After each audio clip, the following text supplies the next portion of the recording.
పిల్లలకి స్కూల్ పాఠశాల అయితే పేరెంట్స్కి స్కూల్ పేరెంట్స్శాల.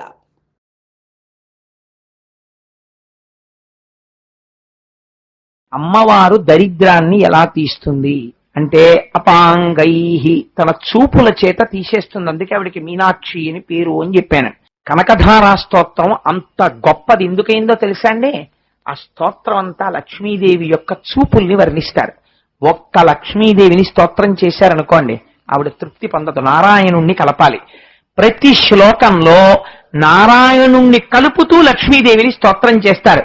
అందులో చూడండి ఆ శ్లోకం అందం. కాలాం బుధాలి లలితో రసికైట భారే ధారాధరే స్ఫురతియా తటిదంగనేవా మాతు సమస్త జగతాం మహనీయమూర్తి. అంటే నల్లటి మబ్బు మీద మెరుపు తీగ ఎలా ఉంటుందో నీలతో యద మధ్యస్థ విద్యుల్లేకే భువాస్వరా, దాన్ని శ్లోకం కింద మార్చారు. అమ్మా, ఆయన వక్షస్థలంలో నువ్వు చేరి ఉండడం వల్ల ఆయన యందు దయని నింపావు. ఆయన కారుణ్యమూర్తి అయి మా యోగక్షేమములను వహిస్తున్నాడు.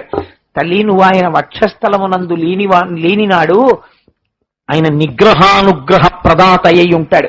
ఆయన పాదములు మేము పట్టుకోలేం కదా. తండ్రిని మాకు అందించిన తల్లివమ్మా, నీ యొక్క చూపులకి నమస్కారం. ఒక్కసారి ఆ చూపు మా యందు ప్రసరించు, మా దరిద్రం తీరిపోతుంది అంటున్నారు. ఆశ్చర్యం ఏమిటో తెలుసా అండి? ఈ శ్లోకంలో ఉన్న గొప్పతనం, ఈ శ్లోకమే చదివితే దరిద్రాన్ని విరిచేయగలదు. చాతక పక్షి అని మనకి సంప్రదాయంలో ఒక పక్షి ఉంటుంది. ఆ చాతకం భూమి మీద పడితే ఇంకా నీళ్లు తాగదు. విచిత్రం ఏమిటంటే కొన్ని పక్షులు ఉన్నాయి. ఆ పక్షులు ఆకాశంలోనే పిల్లని ప్రసవిస్తే ఆ పిల్ల ఆకాశంలోనే ఎగిరేస్తుంటుంది. అలా ఎగిరేస్తున్నప్పుడు దానికి దాహం వేస్తుంది. దాహం వేస్తే అది భూమి మీదకి కిందకి రాదు, కిందకొచ్చి నీరు తాగదు. అప్పుడు ఆ పక్షి దాహం తీరాలంటే అది ఆకాశం వంక చూసి అరుస్తూ ఉంటుంది. అప్పుడు నల్లటి మేఘం వచ్చి వర్షం కురవాలి. కురిస్తే అది తల పైకి పెట్టి నీళ్లు తాగుతుంది. అలా తాగినటువంటి నీళ్లు మాత్రమే దాని యొక్క దాహార్తిని తీరుస్తాయి. నేను ఎన్ని కోట్ల జన్మలలో చేసినటువంటి పాపమ వలనో దరిద్రము నన్ను వెంట పెట్టి తరుగుతోంది. అటువంటి దరిద్రాన్ని పోగొట్టగలిగినటువంటి మేఘధార నువ్వే. అమ్మా, నీ అనుగ్రహాన్ని మా మీద వర్షించాలి. మాకున్న దరిద్రాన్ని మేఘముతో పాటు గాలి వస్తుంది, తృణములను దూరంగా కొట్టి పారేస్తుంది. అలా నువ్వేం చేయాలో తెలుసా అమ్మా? దుష్కర్మ ఘర్మమ పనీయ చిరాయ దూరం. మేము చేసినటువంటి పాపకర్మల్ని దూరంగా తొలగించి తోచవతల పారేసి, పిల్లవాడయా తెలియక చేశాడు, అవును పాపం చేశాడు నిజమే, అంత భయంకరమైన ఫలితం ఇస్తావా? వీల్లేదు. వాడి పాపానికి చాలా తగ్గించేసి వాడి చిన్న పుణ్యానికి పెద్ద ఫలితం ఇచ్చేయి. వాడు సుఖంగా ఉండాలి. వాడు నన్ను కనకధారా స్తోత్రంతో పూజ చేశాడు, మాఘపాదివారం నాడు సరసంజ వేళలో కూర్చుని, వాడికి ఇవ్వకపోతే ఎలా అని నిలదీస్తుంది అమ్మవారు అయ్యవారి దగ్గరికి వెళ్ళి. అలా నిలదీయగలిగిన స్వతంత్రం అమ్మకొక్కదానికే ఉంది. అందుకే శంకరులు అమ్మకి చేసుకుంటున్నారు విజ్ఞాపన. అమ్మా, నారాయణుని యొక్క ప్రణయాన్ని పొందిన దానివమ్మ నువ్వు అనేటప్పటికి, ఓహో వీడు మా ఆయన పేరు కూడా పెట్టి పిలుస్తున్నాడు రా అని పొంగిపోతుంది ఆవిడ. గీర్దేవతేతి గరుడధ్వజ సుందరేతి శాకాంబరేతి శశిశేఖర వల్లభేతి. మొన్న మీరు శరన్నవరాత్రులలో విన్నారు. ఎవరు? శాకాంబరీదేవి, పార్వతీదేవి. మరి పైగా శశిశేఖర వల్లభేతి, చంద్రశేఖర్ని పెట్టుకున్నవాడు ఎవరు? పరమశివుడు. ఆయన భార్య కింద చెప్తున్నారు. అలా ఎలా కుదురుతుంది అంటే ఆవిడ శక్తి స్వరూపం. ఆ లక్ష్మే దేవతలందరూ వెళ్లి స్తోత్రం చేశారు. ఎలా కనపడిందో తెలుసా అండి? ప్రతి ఇంటిలో ఉన్న ఇల్లాలు కూడా లక్ష్మిగా, ప్రభువులకి రాజ్యలక్ష్మిగా, ఆ సత్యలోకంలో సరస్వతిగా, కైలాసంలో పార్వతిగా, విష్ణులోకంలో లక్ష్మిగా, పద్మలోకంలో పద్మావతిగా, గోలోకంలో రాధికగా, అన్ని చోట్ల ఉన్న తత్వముగా, శక్తిగా ఆవిడే దర్శనమిస్తే దేవతలందరూ స్తోత్రం చేశారు. గమ్మత్తు ఒకటి ఉంది సంప్రదాయంలో తెలుసా అండి?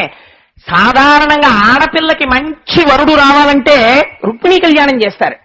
మగపిల్లవాడికి మంచి భార్య రావాలంటే ఈ స్తోత్రం చేయాలి. ఇప్పుడు నేను చెప్పిన స్తోత్రం. ఈ స్తోత్రం చేస్తే మంచి భార్య వస్తుంది. ఎటువంటి భార్య వస్తుందో తెలుసా అండి? సుశీలాం సుందరీం రమ్యాం అతి సుప్రియవాదినీం పుత్ర పౌత్రవతీం శుద్ధాం కులజాం కోమలాంబరాం అపుత్రో లభతే పుత్రం. కొడుకులు లేని వాళ్ళకి కొడుకులు పుడతారు. 3 తరాల్ని చూపించగలిగినటువంటి నక్షత్రగండాన్ని పోగొట్టి తన సుమంగళీతత్వంతో భర్తని రక్షించుకుని కొడుకు మనవడు మునిమనవణ్ణి చూసేంత వరకు ఆరోగ్యంతో భర్త ఉండి 5వ తనాన్ని తన మంగళసూత్రంలో పెట్టుకోగలిగినటువంటి సుశీలాం మంచి శీలము, గొప్ప అందము, గొప్ప మాట, అటువంటిది కలిగినటువంటి భార్య పురుషుడికి వస్తుంది. ఇప్పుడు నేను చదివిన స్తోత్రం చదివితే అది లక్ష్మీతత్వం అంటే. శ్రుత్యై నమోస్తు శుభకర్మ ఫలప్రసూత్యై నమోస్తు శుభకర్మ ఫలప్రసూత్యై. ఇప్పటి వరకు మీరు వేదమంత్రములతో ఉన్నటువంటి పూజ చేశారు. ఈ వేదమంత్రముల చేత మీరు చేసినటువంటి పూజకి ప్రీతి చెంది మీకు ఫలితాన్ని ఇవ్వవలసింది ఎవరు? అమ్మవారు. అమ్మా, వేదమంత్రముల చేత ప్రీతి చెంది మీకు ఫలితాన్ని ఇచ్చేటటువంటి అమ్మవమ్మ నువ్వు. శక్త్యై నమోస్తు శతపత్ర నికేతనాయై నమోస్తు శతపత్ర నికేతనాయై. పుష్టై నమోస్తు పురుషోత్తమ వల్లభాయై నమోస్తు పురుషోత్తమ వల్లభాయై. పురుషోత్తముడన్న పేరు శ్రీ మహావిష్ణువుది. మళ్ళీ చివరికి వచ్చేటప్పటికి అయ్యవారి పేరు కలుపుతారు. అమ్మ పొంగిపోతుంది, పురుషోత్తమ వల్లభాయై. అవునవును, నేనే ఆ గోపాల బాలుడి యొక్క భార్యని అని పొంగిపోయి, భలే చేస్తున్నారు రా వీళ్ళు స్తోత్రం నన్ను అని పొంగిపోతుంది ఆవిడ. సామ్రాజ్యమును పరిపాలించగలిగినటువంటి చక్రవర్తిత్వాన్ని కూడా ఆవిడ ఇచ్చేయగలదు. ఎంత ఐశ్వర్యం ఉన్నా ఒంటిలో అనారోగ్యం ఉండి మంచాన పడుకున్నాడు అనుకోండి, ఏమిటి ఉపయోగం? శంకర భగవత్పాదులకి చిన్న పిల్లడిగా ఉన్నప్పుడు తెలుసు తత్వం. సంపత్కరాణి సకలేంద్రియనందనాని. అమ్మా, నా ఆరోగ్యం బాగుండాలమ్మా, నా ఇంద్రియాలు తేజస్సుతో ఉండాలి. ఒక్కసారి ఎవడైనా ఇలా వంగి నమస్కరిస్తే వాడి పాపాలు పోగొట్టేద్దామని చూస్తుంటుందిట అమ్మ, వాడికి సంపత్తినిద్దామని.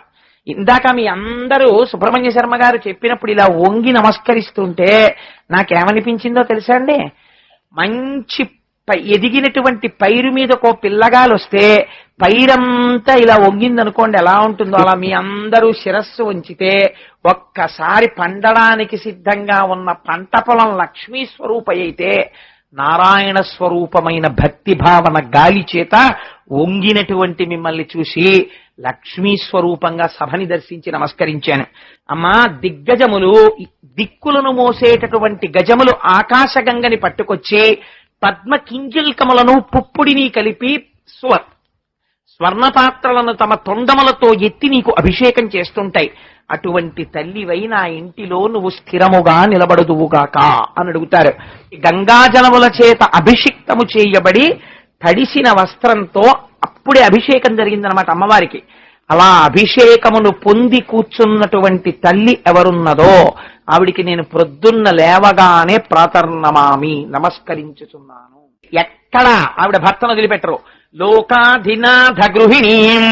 అమ్మా, నువ్వెవరో తెలుసా? లోకములకన్నిటికీ అధినాథుడైనటువంటి శ్రీమన్నారాయణుని యొక్క గృహిణివమ్మా. అంటే ఆయన ఇల్లాలివమ్మా. ఇల్లు చక్క పెట్టుకోవద్దు, ఇంట్లో ఉన్న వాళ్ళందరికీ అన్నం పెట్టద్దు, ఇంట్లో ఉన్న వాళ్ళందరికీ పాలివ్వద్దు, ఇంట్లో ఉన్న పిల్లలకి సరిగ్గా చదువు రాలేదనుకోండి తల్లిదే కదా. అయ్యవారికి ఏమో ఎప్పుడు పని, తెల్లవారకట్ట లేచిన దగ్గర నుంచి సెల్లుకో ఫోన్లు, అక్కడ వరకు ఇక్కడ వరకు, ఆ బ్రాంచ్ ఆఫీస్కి వెళ్ళాలి, ఈ బ్రాంచ్కి వెళ్ళాలి, అక్కడ ఆఫీస్కి వెళ్ళాలి, అక్కడ ఇన్స్పెక్షన్ చేయాలి, అక్కడ ఎవడో ఆర్తితో ఫోన్ చేస్తాడు, ఇక్కడ ఏదో ప్రమాదం వచ్చిందంటాడు, గరుత్మంతుడు ఎక్కి వెళ్ళిపోతూ ఉంటాడు. మరి ఇల్లెవరు చక్క పెట్టాలి అంటే ఆవిడ ఇంట్లో ఉండే జాగ్రత్తగా పిల్లలకి చదువు చెప్పించుకుని, పిల్లలకి వేళ పెట్టిన క్యారేజీలు పెట్టి అన్నం పెట్టి చెయ్యాలా వద్దా? అమ్మ, నువ్వెవరో తెలుసా? ఇది శంకరుల యొక్క గడుసుతనం అంటే. లోకాధినాథ గృహిణీం. లోకాధినాథుడైనటువంటి శ్రీమన్నారాయణుని యొక్క గృహిణివి. ఇప్పుడు ఆయన లోకాధినాథుడైతే మాకేమిటయ్యా? ఆయన మా తండ్రి. ఆయన గరుత్మంతుడిని ఎక్కి వెళ్ళిపోతుంటాడు. ఎక్కడికో ఎవరో రాక్షసులు వచ్చారయ్యా, ఎవరో ఒక ఆడావిడికి చీర లాగేస్తున్నారు, గోవిందా అంది నేను వెళ్ళిపోవాలని వెళ్ళిపోతాడు. ఇంకొక ఆయన ఎక్కడున్నాడు చూపించన్నాడు, అందుకని చెప్పి ఆ రాక్షసుడు ఎవరో పిలుస్తున్నాడు, పిల్లాన్ని రక్షించాలని అక్కడికి వెళ్ళిపోతాడు. నువ్వు మాత్రం ఏం చేయాలి? ఇంట్లో ఉండి మమ్మల్ని చూసుకోవాలి. పిల్లల్ని వదిలేసి అమ్మ కూడా వెళ్ళిపోతే మమ్మల్ని చూసేవాళ్ళు ఎవరమ్మా? అందుకని ఇప్పుడు ఏమంటున్నారు శంకరాచార్యులు వారు, మన మీద పెట్టుకోలేదు రక్షించుకునే ప్రజ్ఞ. అమ్మ, నువ్వు అమ్మవి, మేము పిల్లలం, మాకేం తెలుసు? మేము అస్తమానం కప్పులు బొదలగొట్టయ్యా, కాఫీ గ్లాసులు తోసేయ్యా, పాల గ్లాసులు తోసేయ్యా, తప్పు పనులు చేసేయ్యా, పాప పనులు చేసేయ్యా, మేము చేసేస్తుంటాం. నువ్వేం చేయాలి? ఉరే ఇప్పుడే స్నానం చేయించాను, మళ్ళీ ఆ మట్టిలోకి వెళ్ళిపోతున్నావు రా అని తీసుకొచ్చి శుభ్రంగా తెచ్చి, ఒరే నాన్నగారు వచ్చే వేళ అయింది, స్నానం చేసేసి జాగ్రత్తగా చదువుకోండి, కోపడతారు నాన్నగారు అని నాన్నగారు వచ్చే సమయం చూసి నాన్నగారికి మేము చాలా మంచి పిల్లల్లా కనపడేటట్టుగా కూర్చోపెట్టేసి మమ్మల్ని నాన్నగారు తొడ మీద కూర్చోపెట్టుకునేటట్టు నువ్వు చేసేయాలమ్మా. ఎందుకంటే నువ్వు మా అమ్మవి. ఎంత గడుసుతనమో చూడండి. లోకాధినాథ గృహిణీం అమృతాభిపుత్రీం. ఒరే, మీ అమ్మనే కానీ అలా నేను చేస్తానని ఎందుకు అనుకుంటున్నారా అంటే, అమ్మ నువ్వు అమృతాభిపుత్రీం, అమృత సముద్రానికి కూతురు అమ్మ, నీ మనస్సు అమృతం.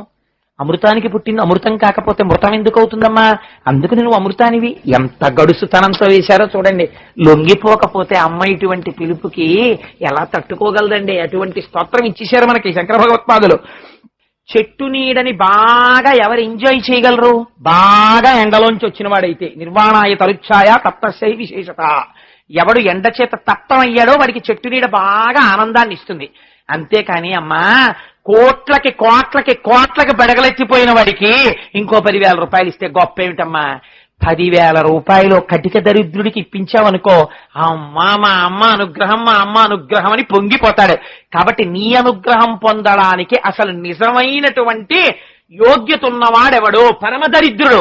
అటువంటి వాడెవరో తెలుసా? నేనే. అందుకని ఏం చేయాలి? నువ్వు నన్ను లిస్టులో ఫస్ట్ పేరు పెట్టేసి నాకు అనుగ్రహించేయాలి. అందుకని అమ్మా నువ్వు నాకేం చేస్తావో తెలుసా? అలా ఒక్క కడగంటి చూపు చూడు, నా దరిద్రం తీరిపోతుంది. అమ్మా నేను ఈ స్తోత్రాన్ని చదువుతాను, స్తుతి చేస్తాను. నువ్వేం చెయ్యాలి? అబ్బా మా పిల్లాడికి రాకపోయినా శంకరాచార్యులు వారు చెప్పిన స్తోత్రం చదివాడు అని అనుగ్రహించమ్మా. నాకు చెప్పడం కూడా చేత కాదు, శంకరులు రాసిన శ్లోకాన్ని చెప్తున్నాను, నన్ను అనుగ్రహించు అని వారే ఫలశ్రుతి చెప్పారు. ఉపన్యాసం చెప్పానా చెప్పలేదా? చెప్పాను.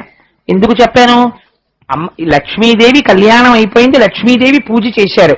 ప్రవచనం ఏం చెయ్యాలో అదే ఇవాళ కనకధారా స్తోత్రానికి మధ్య మధ్యలో వ్యాఖ్యానం చేశాను.